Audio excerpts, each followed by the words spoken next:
What's going on, y'all? It's your boy Deej from Deej Sports. We have finally made it. I'm here doing my mock draft. It's been a work in progress, man. I've been really wanting to make this as different as possible. I do want to give a shout out to my boy Telly Duff again for just again, shout out to my man, my brother, man. He's been keeping me in the loop with all the sports news and everything. I also want to give a big shout out to like my inspirations, like Jen Jag, who inspire my analysis and breakdowns of like how the Jaguars and what they've been doing and what their potential options could be and how their team building and stuff like that. Nico Elite Takes. I have some picks that he inspired me with from his mock draft. So I don't want to seem like too I'm taking his picks, but he influenced me to say, you know what, I agree with that pick. Let me put him in mine as well. So it's just I'm just basically using this pick was influenced by Nico Elite Takes, the originator of the mock pick or the mock player to this mock pick. You know what I'm saying? The trade I have a trade. I don't do trades often. There's only one trade because I think it's the most obvious one that is probably going to happen, or the most likely, not obvious, but most likely to happen. So, there's going to be trades. There's going to be some players that fall who are top prospects, and you'll see teams trade up. It happens every year. We see in the first round. I would say on average about 4 to 5 trades, maybe more, right? So there's going to be some trades for some top players who you'll see fall, and then the team say, you know what, let's move up, let's go get them, trade some draft capital, try to improve our team. So without further ado, let's get started.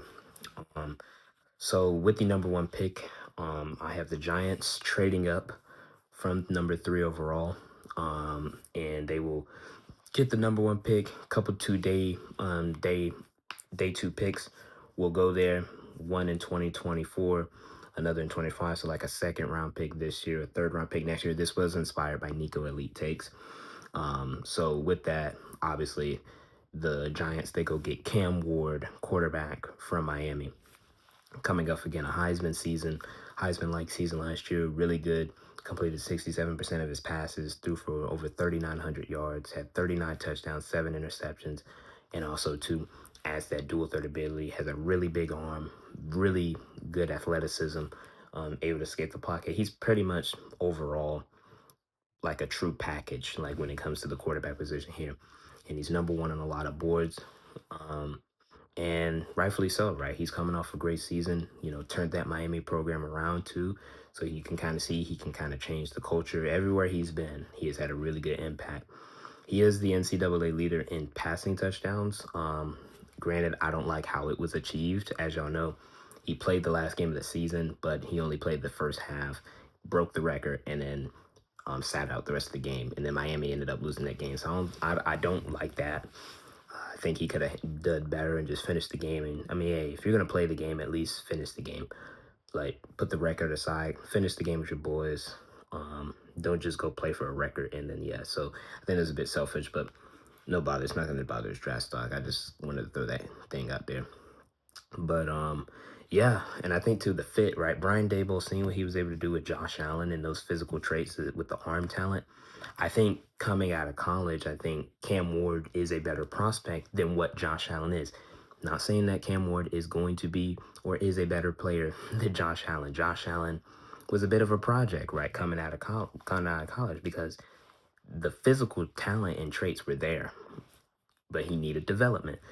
There's still some development, right, obviously, with every player, but Cam Ward is he's a more higher level prospect than from the numbers and what he was able to do in college than what Josh Allen did. You feel what I'm saying? So seeing the similarities, right, in the physical attributes, I think Dayball, it makes a lot of sense. And he'll have, good, obviously, wide receiver one and Malik Neighbors, Wando Robinson, Theo Johnson, a rising tight end, and Tyrone Tracy. And there's some good defensive players there in New York, too. So getting that franchise quarterback, I think, will vastly improve their team. Shador Sanders, number 2 overall, to the Browns. I think with, obviously, as you know, Myles Garrett got a huge extension from the Cleveland Browns. So I think, too, the odds of the Browns taking a quarterback in the draft is high at that number 2 spot. Now they could say screw the Titans, who are at 3 now, and say, you know what, we're just gonna have the best edge rushing duo in the league with Abdul Carter and Myles Garrett, and we'll just sign a quarterback in free agency and we'll make it do like that. But I think they go quarterback. I think they sign a veteran, and then they go get, a Shador Sanders. Shador Sanders, great season last year, 37 touchdowns, 10 interceptions, completed 74% of his passes. I think he threw for over 3,700 yards. Big reason why Travis Hunter had the season that he did as a receiver. So, you have to take that into account as well. So he doesn't have, obviously, the arm talent like a Cam Moore has. He doesn't have the athleticism, but he's still a mobile quarterback who can, he's tough, resilient, faced a lot of pressure, and just did a great job, for the Colorado Buffaloes. So, and I think to the narrative around his name and stuff like that, I just think it's not cool. I think he's a great dude, a great player, and I think he'll be a great pick and a great fit for Kevin Stefanski in the Cleveland Browns with the Cleveland Browns. Number 3 overall, obviously the Titans now have this pick, Abdul Carter. So you see a bit of a slide. He doesn't go number 1 overall, unfortunately. He has also been dealing with some injuries, playing through the shoulder. He's been recovering from the shoulder. He's also dealing with a stress factor in his foot, not expected to hinder him for the combine, or not for the combine, before his pro day. But again, just I think he's a generational talent. I see him I see his ceiling being Michael Parsons. I think he's going to be that good. Really good football player. 67 tackles, 12 sacks, 20 plus tackles for loss. The pressure rate is insane. I think he was 3rd in FBS in pressures. So he is the real deal. And the Titans, they need an edge rusher. It's a big need for them, because Harold Landry is now on his way to New England. So they need an edge rusher. So why not get the best one and probably a top talent in Abdul Carter. Number 4 overall, best player available. And I think Mike Vrabel, seeing kind of too some similar, right? With Travis Hunter, they take him right there at 4. They don't waste time. They take Travis Hunter. I think on a lot of people's boards, and on my board, he's the best player in this draft. So I think for the Patriots, it's a no-brainer. Don't even think twice. Just take the best player available. I hate that we can't get him because we're the 5th pick, but again, Travis Hunter, Heisman Trophy winner last year, rightfully so.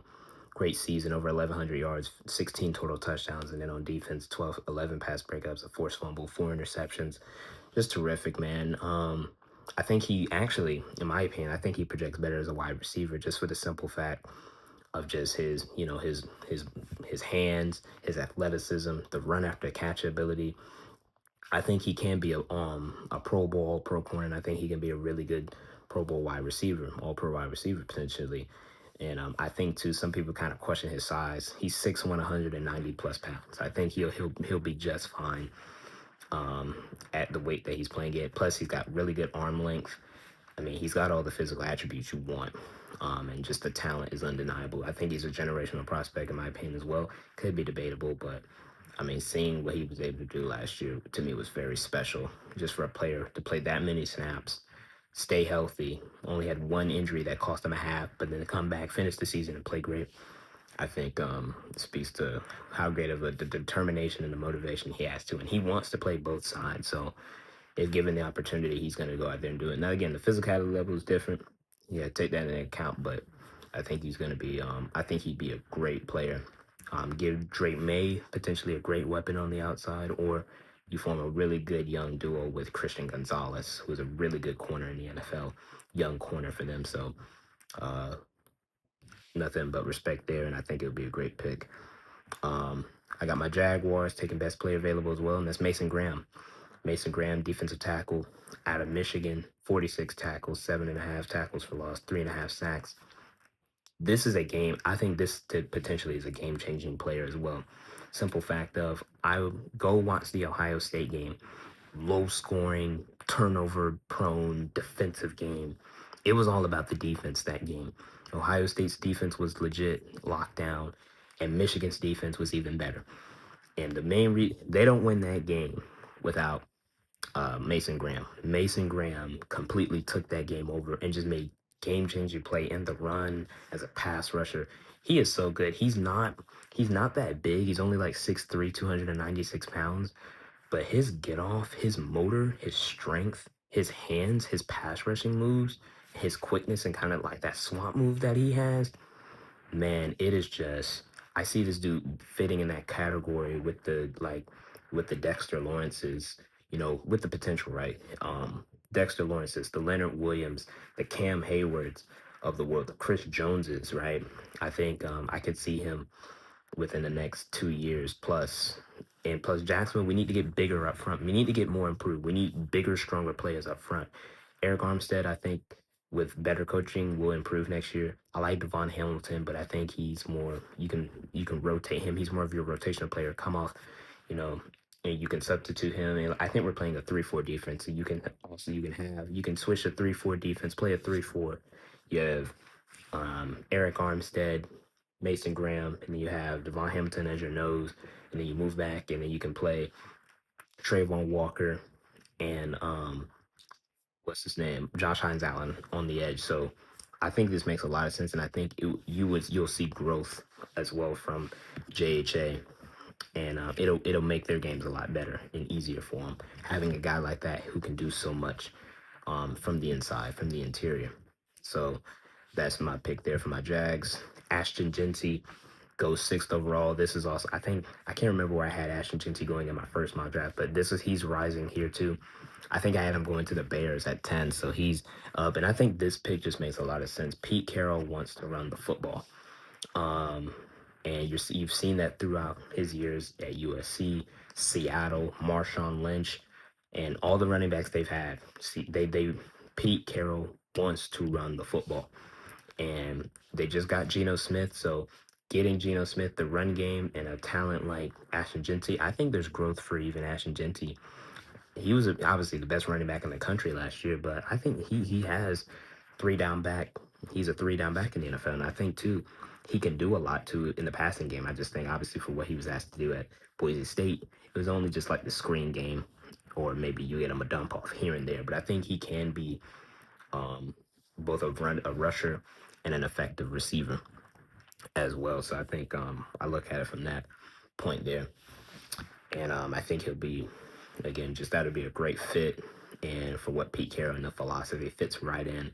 And I think he can impact winning as well. You saw, I think too, and that's one thing. Ashton Genty impacts winning. You saw what he was able to do, Boise State, lead them to a playoff. I think he could really do something with the Raiders as well. With the seventh overall pick, the Jets, they take Tyler Warren, a tight end out of Penn State. Terrific, versatile, athletic tight end. He's not super explosive. He doesn't have like crazy speed, but his fundamentals, both as a blocker, you can line him up everywhere. He's pretty much he's a because I want to be like, respectful when I say this. He's not as athletic or fast as Brock Bowers, but he can do everything that Brock Bowers does too. You know what I'm saying? Brock Bowers is just faster, but he can also block. I think he's a better blocker than Brock Bowers. And he's bigger, a bit bigger, and maybe a bit stronger as well. You know what I'm saying? So, but Tyler Warren, man, just a physical freak at the tight end position. You can line him up everywhere. You can line him up in the slot, line him up outside, put him in the tight end. He can block in the run game. He'll improve your run game. Did it all he was pretty much the offense for Penn State. When they didn't run the football, it was their passing game was Tyler Warren. It was Tyler Warren, and then after that, it was pretty much a drop off. You had some role receivers. He makes plays, man. He can throw him the ball 1-on-1. He's gonna come down with it. Catches the ball in traffic. Has a really good catch rate. And the Jets, with their tight end, I know their tight end, Tomlinson, is a free agent, so they need a tight end, and I think they go the veteran route. I think they get them a quarterback in free agency, potentially, I think, a Justin Fields. So with that being said, I have them taking Tyler Warren, just adding more perimeter skill players and who can also do it over the middle as well. And you pair him with Garrett Wilson, I think that would, whoever is the quarterback, it gives them a good, selection of weapons, especially post now Aaron Rodgers era. This is a big riser. So get my notes ready here. So Shamar Stewart jumps. I had him going like late first round last time. He now goes 8th overall to the Carolina Panthers. I think it's obvious the Carolina Panthers also want to improve up front. Their defense, one reason why it was bad last year is because their front seven was not good. And they need to get better there. Now, Shamar Stewart, he's a bit of he is to me a boomer bust prospect, right? So much athletic gifts. Again, ran a 4.5, 4 sub 4, sub 640. He jumped. He had a 40-inch vertical, 10-11 broad. Um, just a terrific player. Now, but again, he only had 4.5 career sacks, 1.5 sacks in each of his 4 seasons in Texas A&M. So I think like too there's a lot of potential, untapped potential, but there is a risk. But I think with seeing how NFL GM, you saw Trayvon Walker, right? My Jaguars players with this amount of talent and untapped potential and like physical gifts, they're gonna go high. The GM is gonna love and see that, like, man, if we get this player, we can turn him into this. Watch out, man. So similar to that happens every year. So I see it, Shamar Stewart going top 10. Would I take him top 10? No, absolutely not. But I think with the untapped potential he has and there is growth, he's slimped down too. He was like 280 pounds at the Senior Bowl, had a great Senior Bowl. He's really prepared himself. He's done the work despite his lack of production to really put himself in a good spot to get drafted high. So you can only do nothing but respect him for that. And I think the Texas A&M system was a bit off. You had players playing pretty much overweight and how they were playing them. I think it was kind of just a deficiency of the system. So I think you put him on another team, I think he'll be a lot better. So, but Shamar Stewart, top 10, goes to the Panthers. Tedoria McMillan, my boy T Mac, goes. So I had him going to my Jaguars originally, but obviously we go Mason Graham, and he goes to the Saints. And this one's I think this pick makes a lot of sense for the simple fact. I just watched a video yesterday of uh, him catching passes from Spencer Rattler, so there kind of been a connection there. So I think too, there's some influence. There could be some influence there. Kellen Moore is the new head coach.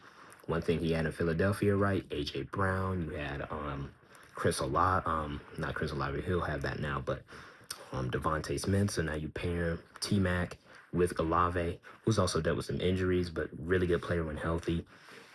I think too, again, T Mac, one of the best wide receivers, physical gifts, elite hands, can do it all. Doesn't have elite speed, but he has really good speed. He has good enough speed to make plays. So, big play threat, all around level receiver.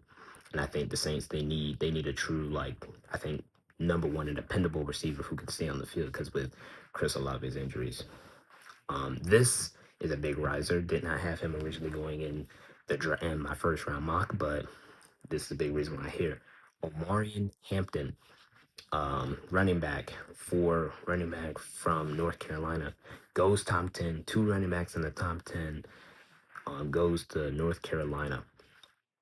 He's 6'1", I think 200 and nearly 30 pounds or 225 pounds.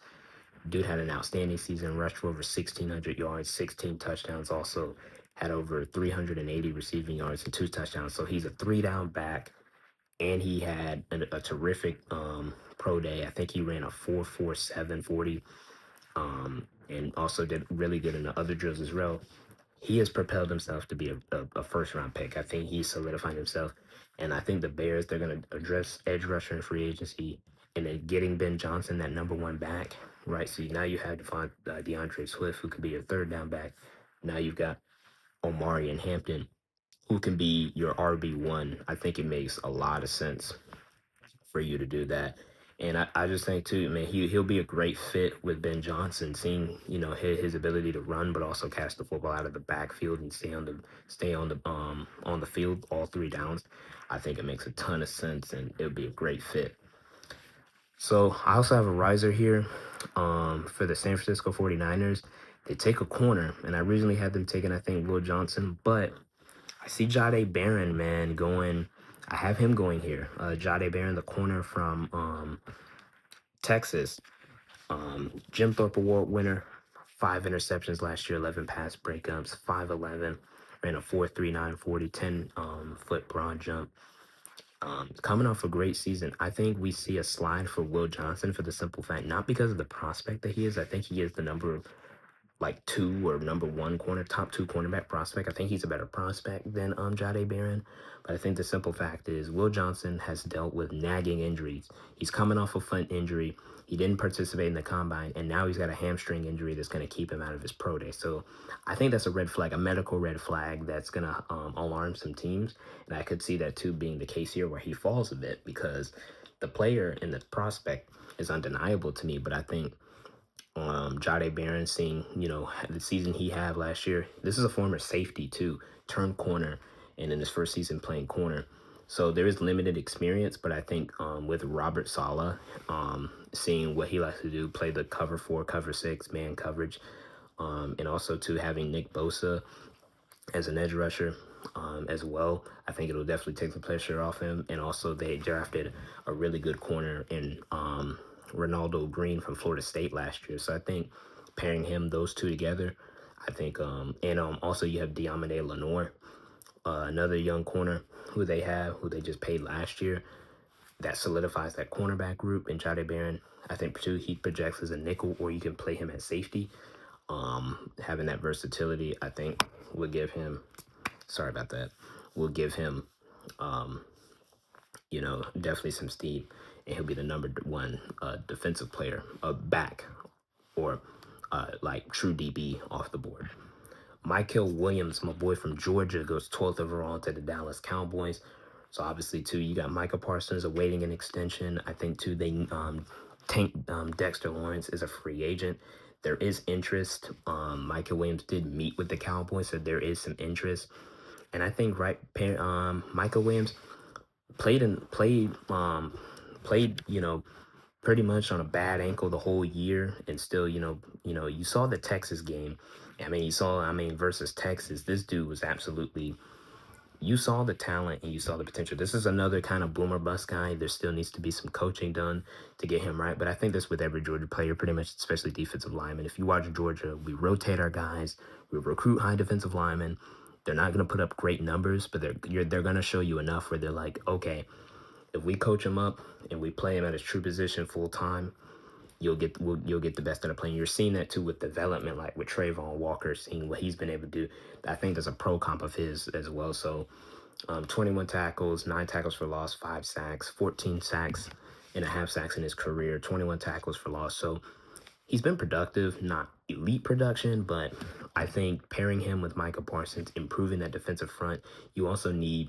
The Dallas Cowboys have been horrible against the run, and I think Micah Williams off the edge would really help them there. And you get younger from a Tank Lawrence, who is a free agent. So I just think it makes a lot of sense with the interest that they have in him too.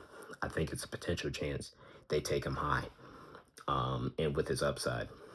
13th overall, I could see two players going here, but I think the prospect to him falling here just makes a ton of sense. Will Campbell, my boy, man, love Will Campbell. I think he won the Outland Trophy. I think that's for the best lineman. Tell me in the comment section, y'all, if y'all know who what the best offensive lineman award is. But Will Campbell falls, and I say falls because, again, I think he's a top 10 prospect in this draft. Goes 13th to the Dolphins. What a pick this would be for the Dolphins. They need to improve their offensive line. They need to get stronger up front. He can play tackle, but he said straight up, he said, look, Will Campbell said, I'd rather be a starting right guard than be a starting backup tackle in the NFL. Man, you want somebody like that. And you got a guy too who said, he was like, man, when you don't do your job, man, you go out there and you allow a sack or you allow more than one sack, you should be working at Amazon, like, because you're not doing your job. So he was like, I'd be darned if I, be working I'd rather go work at Amazon if I'm not doing my job. This is a dude, this is a really good football player. He's gotten better every single year. This guy, first team All-SEC, started as a true freshman in at LSU and has gotten better and improved every year since. And I think too, yeah, he has short arms, but I think he can, if you had to play him at tackle, he can play tackle. And I think he could play tackle with the uncertainty surrounding Teron Armstead. So or, too, you can play him obviously at guard. You have Patrick Paul, you have Austin Jackson, and then you put Will Campbell in the interior. And I think, too, it improves your run game, and his tenacity, man, it makes a lot of sense to me. I had him going, I think, 10 or I can't remember exactly where I had him going, but he was like in the top 10, or I think I had him going to the 49ers in my last mock. He had him going earlier, a bit earlier, but he falls a bit. 13, still a top 15 pick, so it's good. So there's that there. Uh, Huge riser from the combine, probably the biggest winner of anybody in at the combine. Nick Emanwari, the safety from South Carolina. This is a guy who's being compared to Derwin James, just due to his size. He's 6'3", 220, and ran a 4.440. Had a 43-inch vert, bench 20 reps on the bench press, and he was productive. He's a first team All SEC player. Really good defense for South Carolina last year, man. South Carolina's defense was really good last year. 4 tackles for loss, 4 interceptions. 4 interceptions and returned 2 of them for touchdowns. It's a really good football player, and him testing the way that he did. He also had an 11.6 broad jump. An incredible athlete and also productive football player. And he goes to the Colts at number 14. They need help. They need more secondary help. So why not go get, a freakish athlete like this in the secondary who's that tall, that fast, that strong, that athletic. And man, I think Nico talked about this. The Colts like taking these physical gifted athletes, you know, for defensive players. Or you see too with Anthony Richardson. They did the same thing with Anthony Richardson. They took a guy, he wasn't as productive, but they still took him because of the upside and the physical talent he has. They are not afraid to gamble on the traits. So, and it's not just the traits. This is a proven player who obviously wasn't that known, but when you see the stats and then you see that along with the athletic gifts he has. Fortunately, me personally, I would take my boy Malachi Starks. I think he's a better safety, but he's gonna go because of that, And again, I mean, he is taller, bigger, I guess, stronger and more athletic. So there's that there. Nicky Manwari, 14th to the Colts, and then finally, Will Johnson falls to the Falcons at 15. So he's a top 15 pick, but he falls. This is a guy who I've seen go as high as 7 to the Jets. Also seen him potentially go like top 10. And I had him, I think, in my original mock going to the 49ers at 11. So there's a fall here. Again, terrific prospect. 9 career interceptions, returned 3 for touchdowns. Had 2 interceptions last year, and I think in 6 games. Really good football player. I think at his best, I see him potentially being a guy who's like defensive player of the year, Patrick Surtain. But I think the biggest thing is is the injury concerns. Again, he missed 9 games with a foot injury last year. He's now dealing with a hamstring injury that has prevented him. He's dealt with a lot of injuries that's been keeping him out from working out. So not being able to see him test is a bit disappointing. So I think that will cause him to fall. There is a medical red flag there. So I think with that medical red flag, that's why I have a guy like Jahdae Barron, who we've seen him play a full year, be productive, be voted as the best defensive player back in the game from college football in the country. And then you have Will Johnson, who to me is a better prospect, but has injury concerns. So, but he goes top 15. The Falcons, they need more help in the secondary. I have them getting an edge rusher, right? There's so many edge rushers in the open market. Josh Sweat, Khalil Mack, Bosa, Hassan Reddick, Chase Young, potentially Trey Henderson if they want to go all in for him. So there are players and suitors for him. So with the 16th overall pick, I have the the Arizona Cardinals taking Walter Nolan. They beef up their defensive front. They add, some beef up front. Walter Nolan, really good prospect, man. He's a really good prospect, former 5-star recruit. I think the number 2 overall recruit in his class.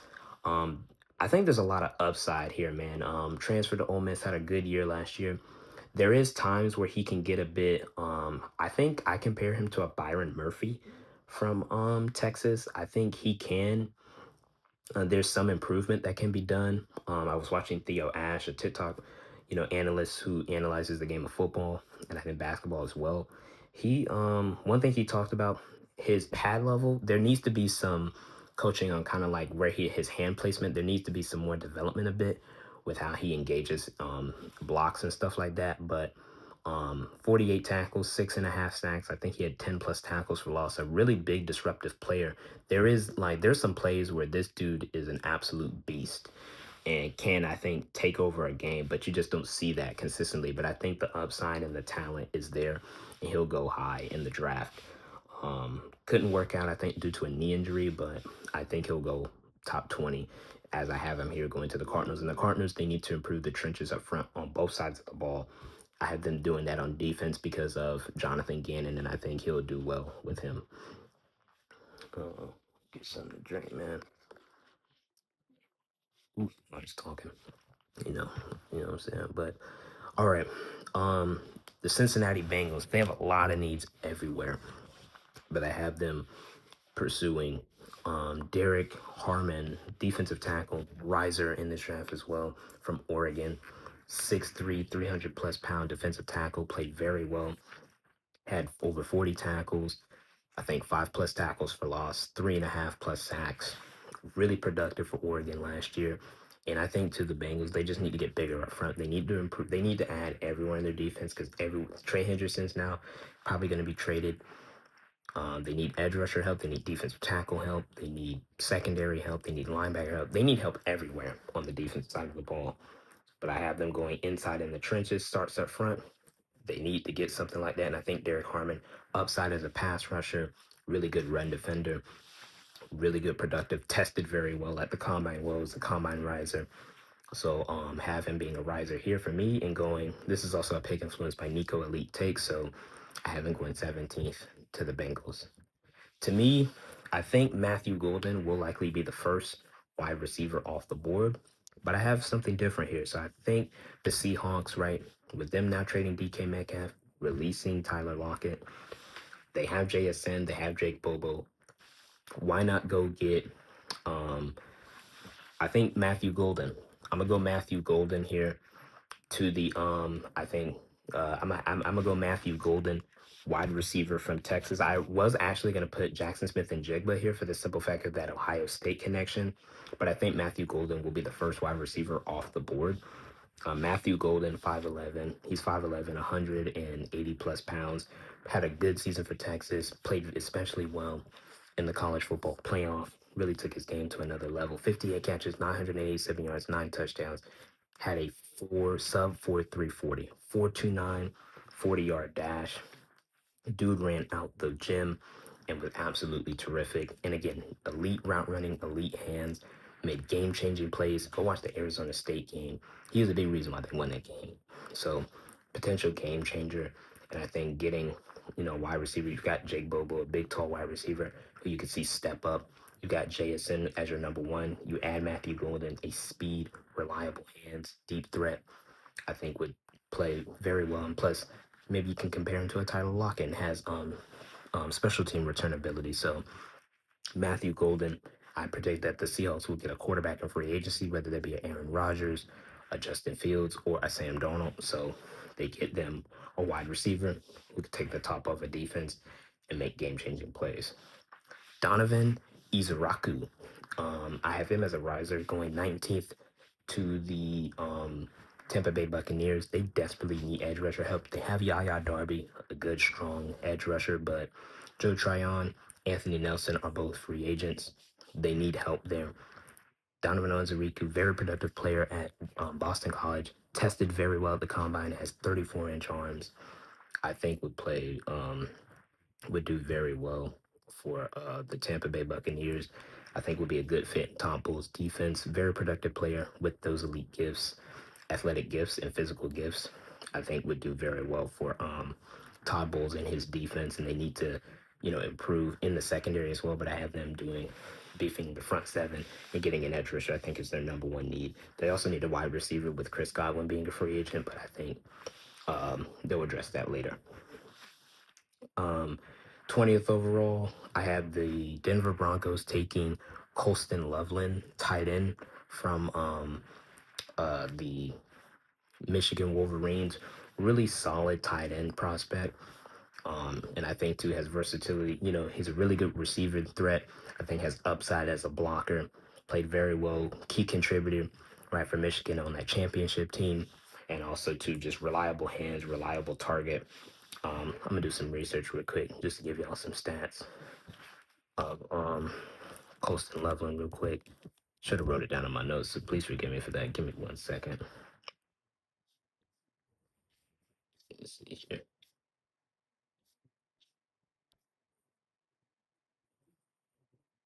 See, give me 1 second. Give me 1 second. Give me 1 second. Dude. Got the NFL. He's a really good prospect. 6.7 uh ranked prospect. He's a really good tight end prospect.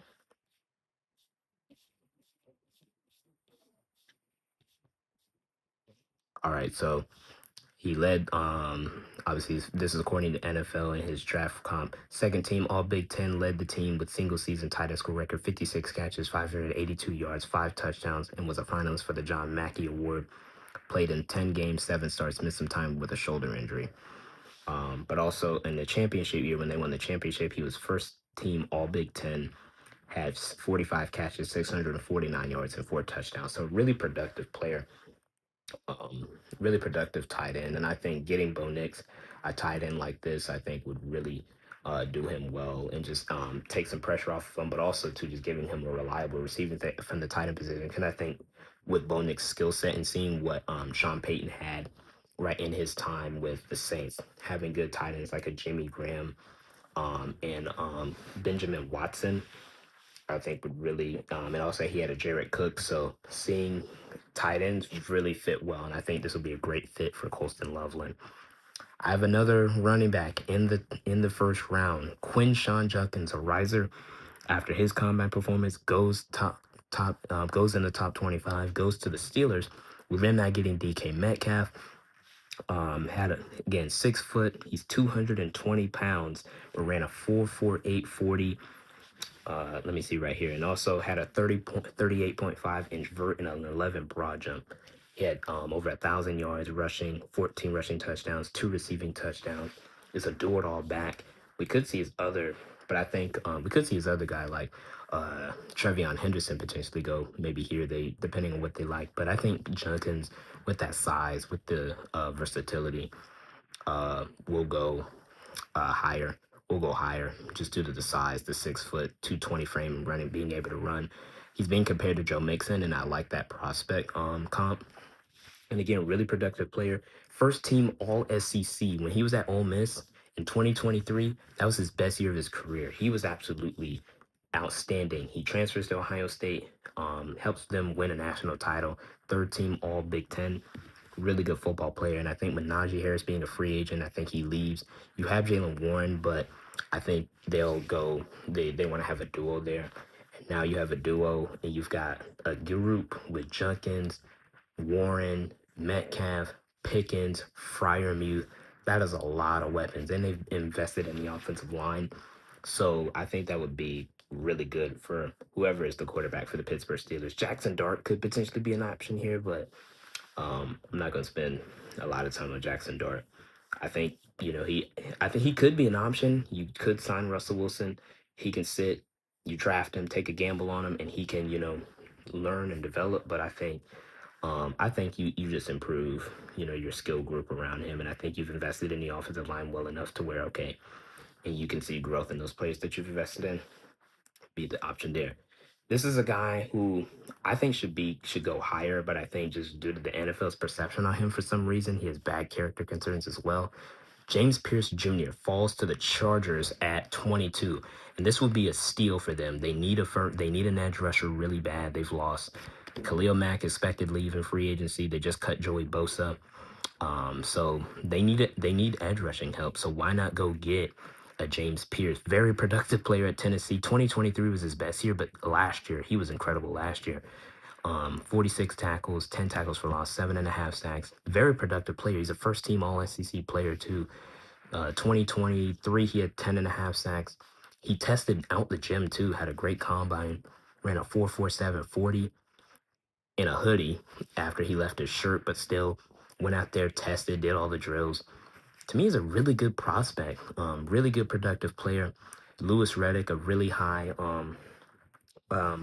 regarded and respected draft analyst and also potential GM, guy who's interviewed for a GM job. Man, he raves about this guy, loves James Pierce Jr. Doesn't understand. I don't understand either why he's not going higher than what he should be. He should go, in my opinion, 8 to the Panthers, but with Shamar Stewart testing out the gym and this perception of James Pierce Jr., he's a really bad character and stuff like that.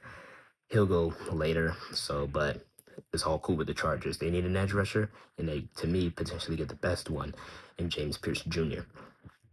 Malik Harrison, another riser, corner out of Kentucky, goes to the Packers at number goes to the Packers at number 23 overall.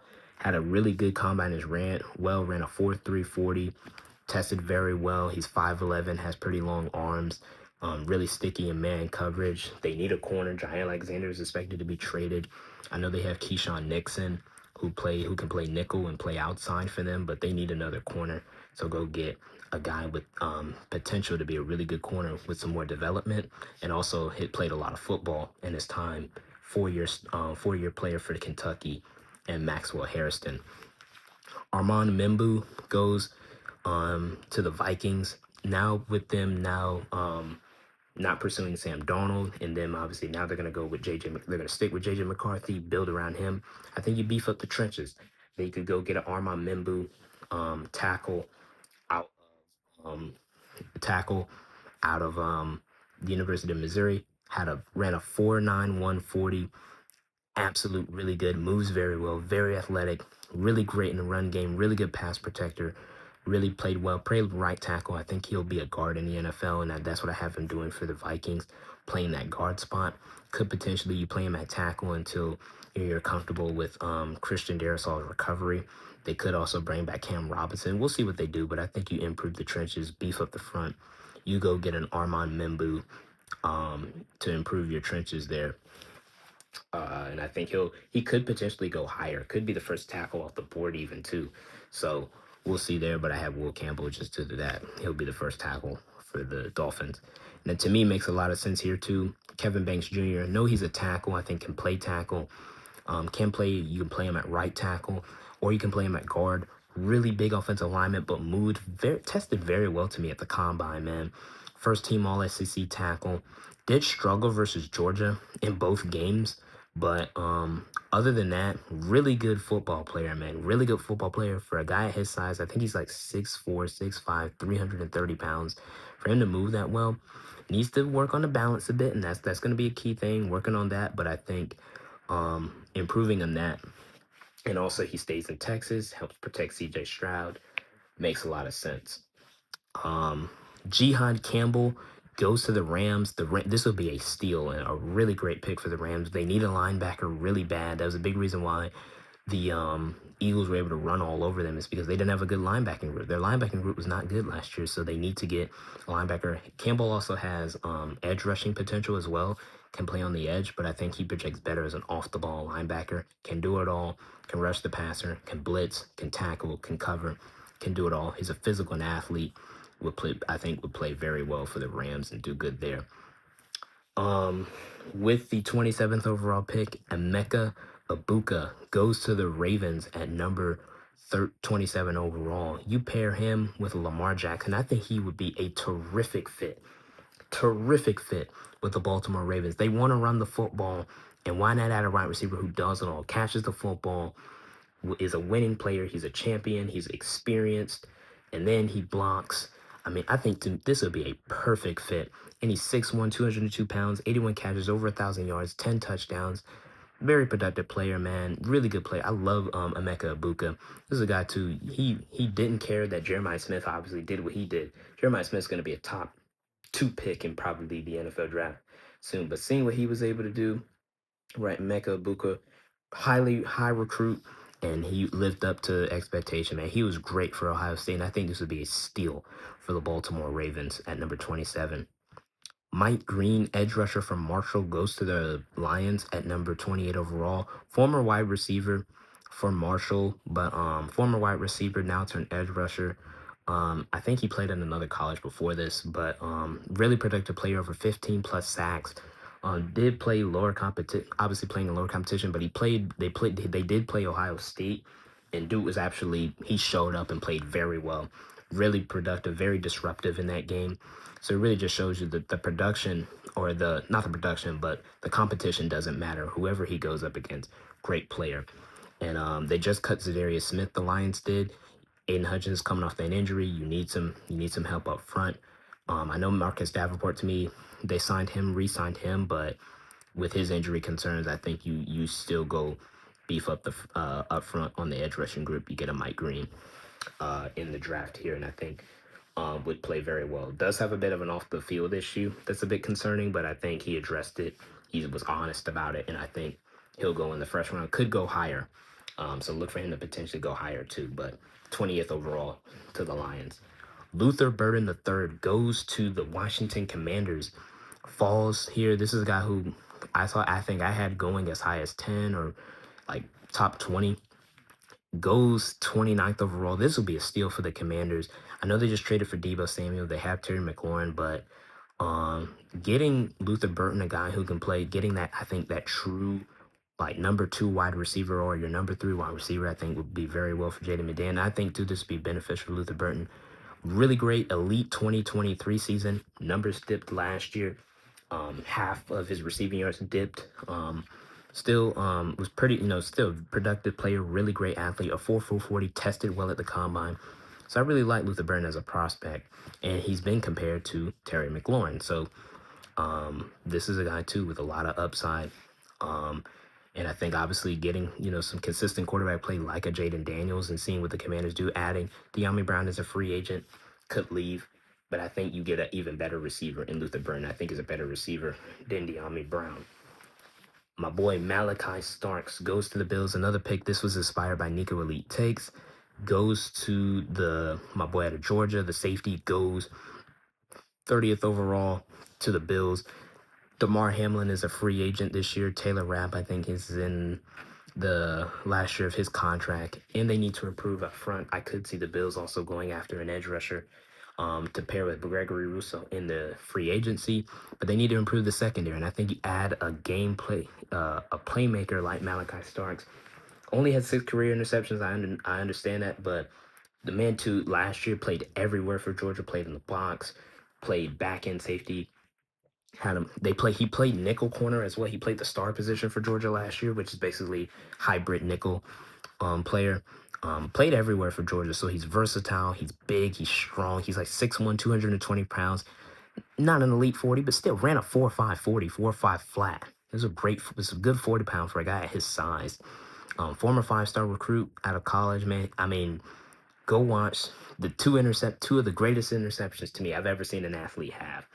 The one versus Clemson the one versus Clemson last year, and the one versus Oregon that he had on Bo Nix. Man, oh man, those were like 2 of the greatest, most athletic interceptions I have seen in my life. That is a Malachi Starks, I think, within that defense in Buffalo, I think give them that game playmaker that they haven't had since like a Micah Hyde and a Jordan Poyer. I think too is a Jordan Poyer, I think, type of player, similar. So pairing him in the back end too with that group, I think would really help make some more plays. And he's just a terrific athlete. And also too, he's a winner now. Going to a winning situation, I think would really impact them as well. Former champion, back-to-back champion as well in his first 2 years. This to me would be a steal. Josh Simmons, also inspired by Elite Takes. Malachi Starks was an inspired pick too. Josh Simmons, tackle out of Ohio State, goes to the Kansas City Chiefs. This would be a steal. Solidifies that left tackle spot. Multiple people have him as the best offensive tackle in the draft, but due to an ACL injury he's coming off of, his draft stock is hurting because of that. But really good football player, first team all Big Ten type of player. Was having a great year until he tore his ACL early in the year. Donovan Jackson ended up taking his place, but Josh Simmons to me would be a steal. He is expected to be ready for training camp. All has been going well. All has been positive for Josh Simmons, a really good tackle prospect who could go higher if he wasn't injured. So this would be a steal for the Kansas City Chiefs. Shores up the offensive line. And then I know y'all have been waiting for this name, but Jalen Walker. I have the Eagles. They do it again. They do it again what they did with Nolan Smith. They get Jalen Walker. How the hell does Jalen Walker fall to the 32nd to the Eagles? I don't know. But it happens every year where this player you think is going top 5, top 10, top 15 for some reason just falls. Same thing with Nolan Smith. Nolan Smith was projected to be at least a top 20 pick. He fell to the Eagles at 30 a couple years ago, and they do the same thing, and the Eagles, they pull it off. They get another Georgia player, and they get an edge rusher, something they need. Josh Sweat's a free agent. Milton Williams is a free agent. They just I know they brought back Zach Maughan. Jalen Walker, he falls to them, man. To me, he should go way higher than this, but I just have, right? I'm trying to be realistic. It happens every year. There's going to be that prospect that should go higher, but he just falls. And Jalen Walker, to the man, Eagles fans will go crazy and basically say Howie Roseman did it again. He did it again. Jalen Walker, terrific football player. Love Jalen Walker. Buckets Award winner, 6.5 sacks, 10 plus tackles for loss, 60 tackles. Can play on the ball. I think it will project better as an edge rusher. Very disruptive. 24 pressures last year, was our best overall pass rusher, in my opinion.